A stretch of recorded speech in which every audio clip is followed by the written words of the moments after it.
On va passer tout de suite au dossier du jour. On va parler d'un sujet sur lequel tout le monde s'est déjà forcément posé la question, la vie après la mort. Et personne ne sait réellement ce qui se passe après la mort, à part Daniel.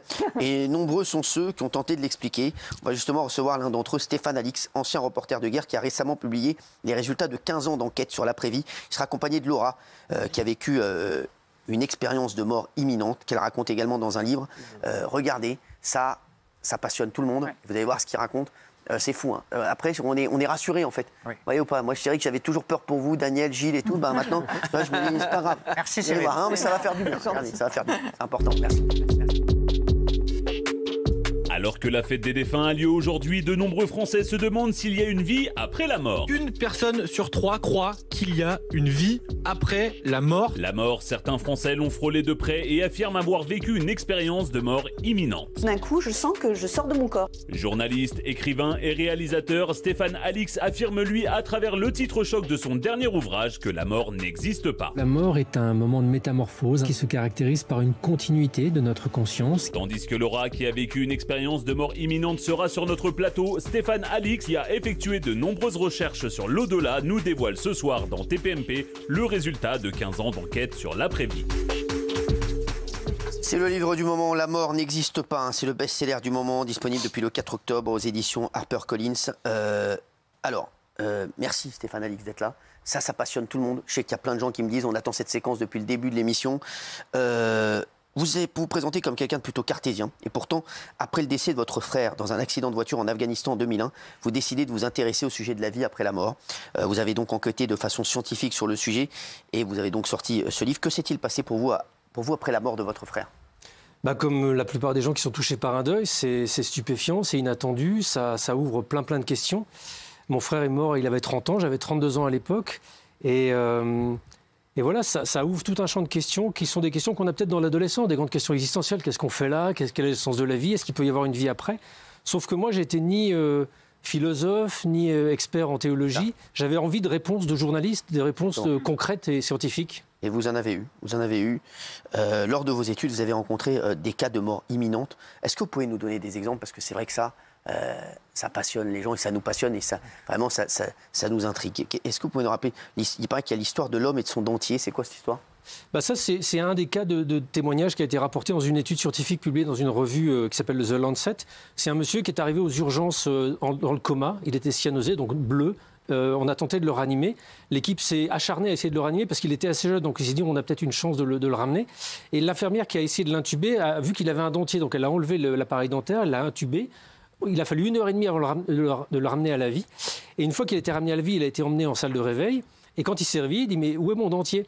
Et personne ne trouvait le dentier. Et puis une semaine à peu près après son admission, l'infirmière qui l'avait intubé et qui était partie en congé est revenue à l'hôpital. Et quand il la voit arriver dans sa chambre, il dit c'est elle qui sait où est mon dentier.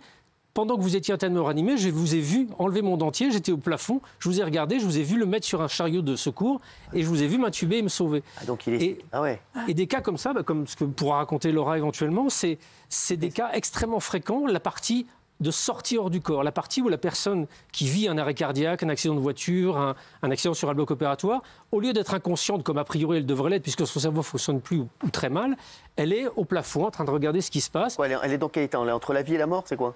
Le cerveau, il est en cessation d'activité. Au bout d'un arrêt cardiaque, 10 secondes après un arrêt cardiaque, le cerveau, il stoppe d'être irrigué, donc il ne fonctionne plus. Il est en pause, il est en stand-by.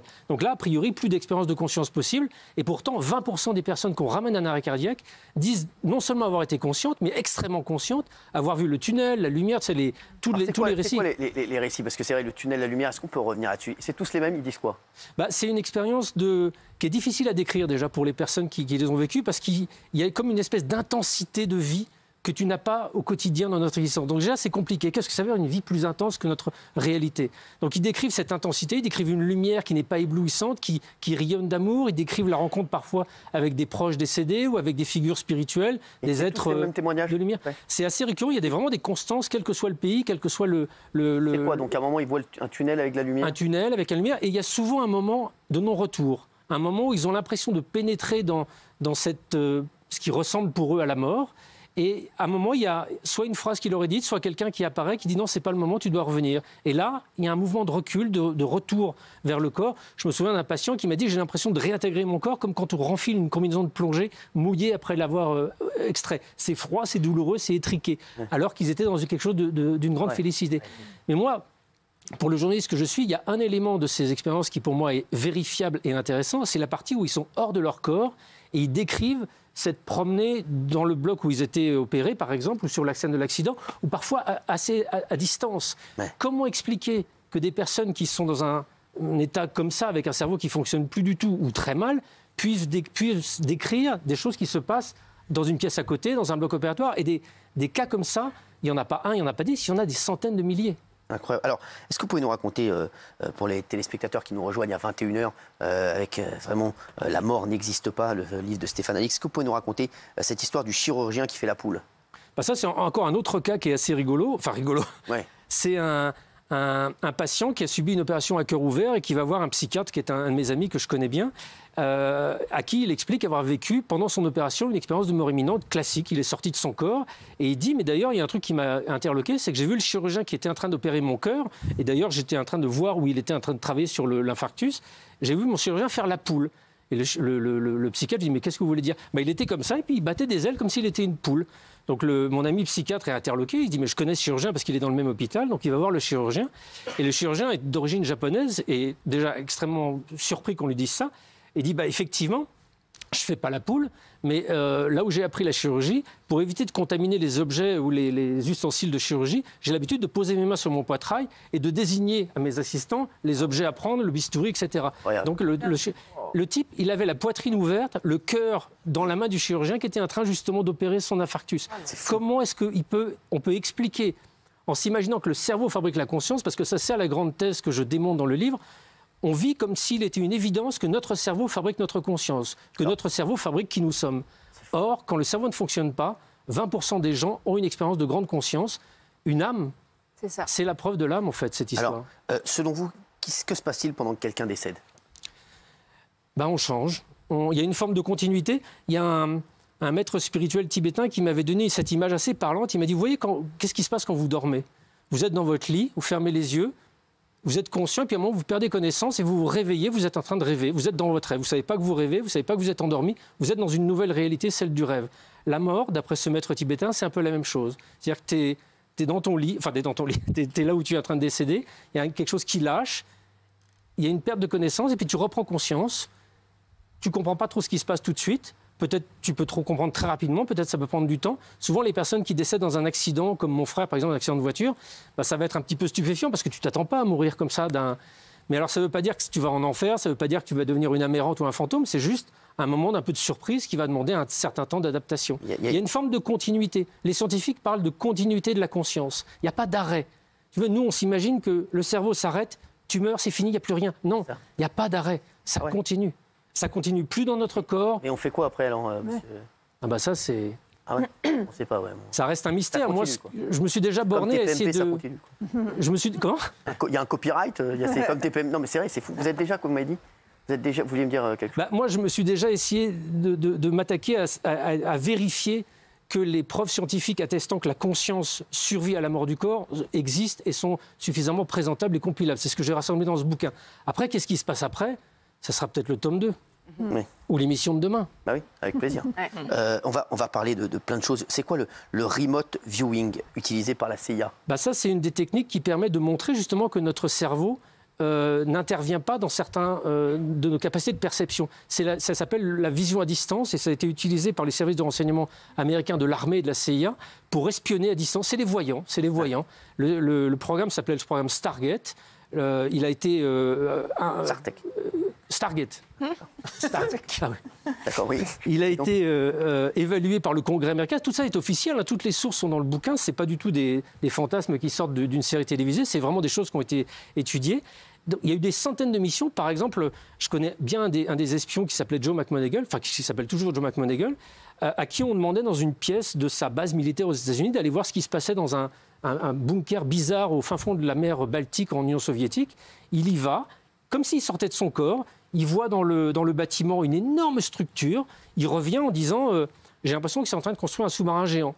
Ses analystes lui disent non mais n'importe quoi, un sous-marin géant, c'est pas possible. Refaites une mission. Il repart là-bas, il décrit le sous-marin, il décrit la structure et il dit d'ailleurs ce sous-marin, il va être mis en service dans quelques mois d'ailleurs. Tout le monde se fout de lui parce que là c'est vraiment trop énorme. Et puis c'est 4 mois après, les satellites américains qui survolent la zone en permanence voient un sous-marin géant apponter un autre sous-marin soviétique. C'est les sous-marins de la classe Typhon qu'on a vu dans le film avec Sean Connery à la poursuite d'Octobre Rouge. Ben voilà, ce voyant avait vu la mise en place de ce sous-marin 4 mois avant qu'il soit photographié par les Américains. Alors, et des missions comme ça, il y en a des centaines. Et ça veut dire quoi? Ça veut dire qu'on a en nous, mais toi aussi, tous, moi aussi, on a une capacité d'aller voir à l'extérieur de notre corps. Ça peut être, on peut être formé à ça. Moi, je l'ai été. C'est stupéfiant, ça marche. Quand tu es voyant de naissance, quand tu as des capacités extrasensorielles... On dit je reviens dans 5 minutes? Pas nécessairement.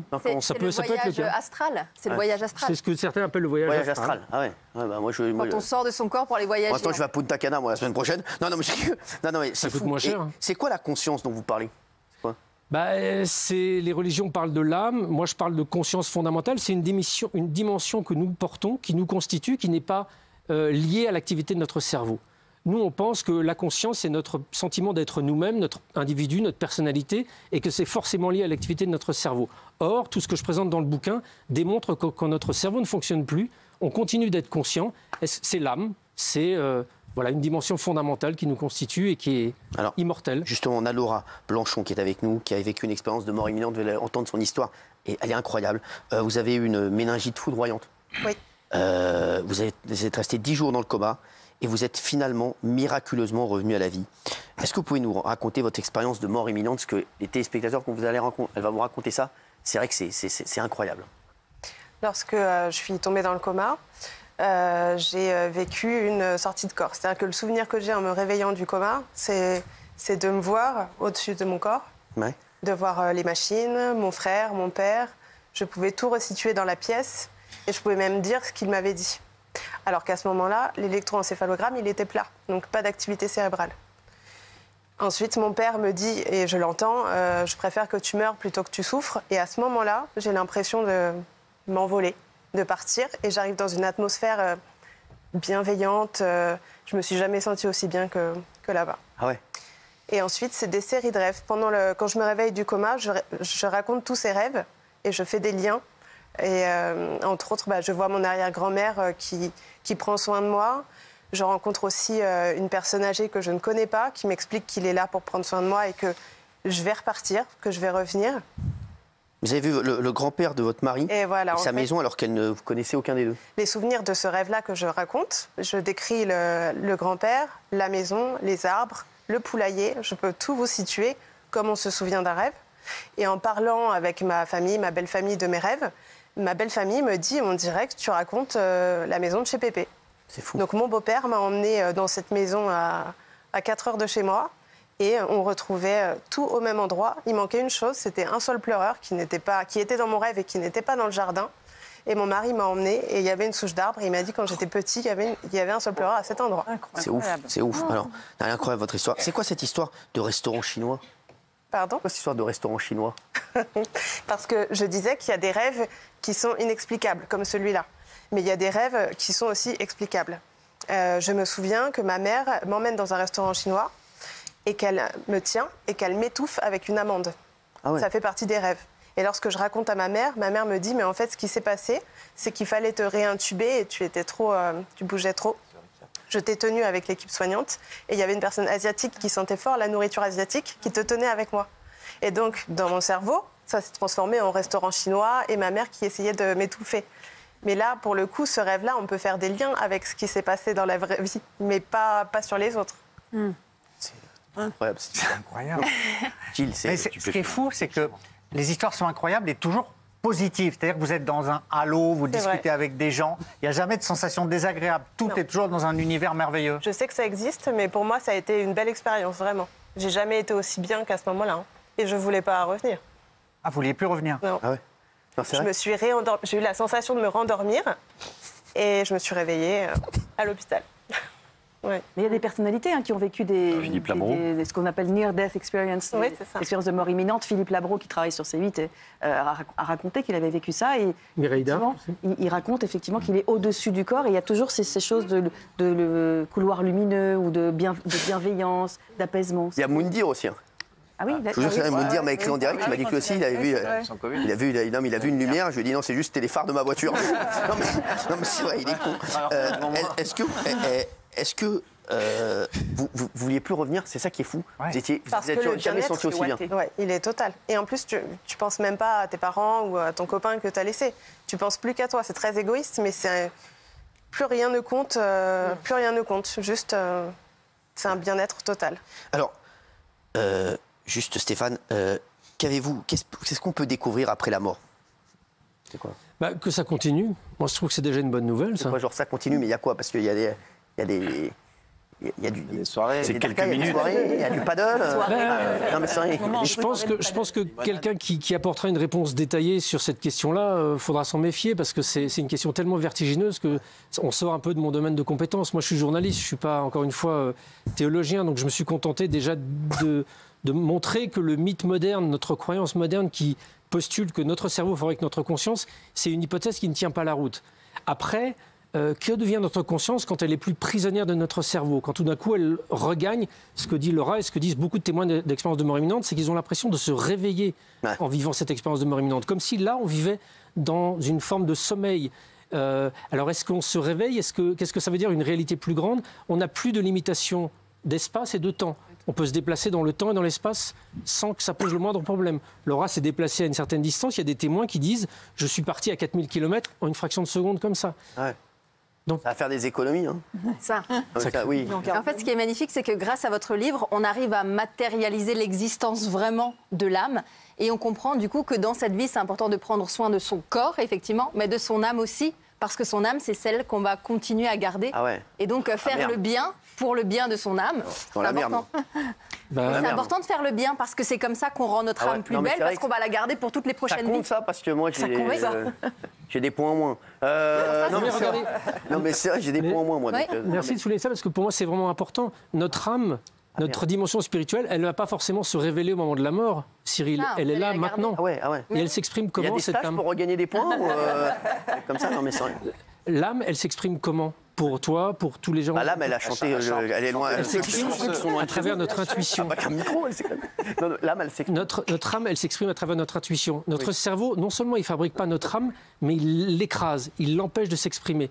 Et donc, tous les moments où on réussit à se reconnecter à son intuition, c'est notre âme qui nous parle. C'est notre âme qui... Et notre âme, elle connaît les réponses, elle connaît les grandes orientations de notre vie. Elle est capable, cette intuition, parfois de nous amener sur le chemin qui va être vraiment le chemin de notre vraie cohérence intérieure, quoi. Et c'est en ce sens. C'est notre cerveau qui peut nous qui peut nous induire en erreur. Normalement, il faut écouter son âme. Et parfois, notre tête nous fait prendre le mauvais choix. Son âme que. Il faut essayer de découvrir comment son intuition s'exprime à travers soi, pour bien la différencier de nos désirs, de nos fantasmes secrets. Mais on a tous une petite voix, la petite voix de notre âme à l'intérieur de nous. Et je pense que une des magies de la vie, c'est d'essayer d'apprendre à l'écouter et à en tenir compte le plus souvent possible dans notre existence. En tout cas, je vais continuer à écouter l'âme et. Non mais c'est vrai qu'elle chante pour ceux qui sont loin de chez eux, je l'embrasse fort. Merci Stéphane Alix d'avoir été avec nous. Merci également Laura. Et vous préparez un bouquin. Merci à vous. Merci d'avoir été avec nous, c'était incroyable. Et merci. Tout de suite, c'est les Chevaliers du Tel en direct sur C8.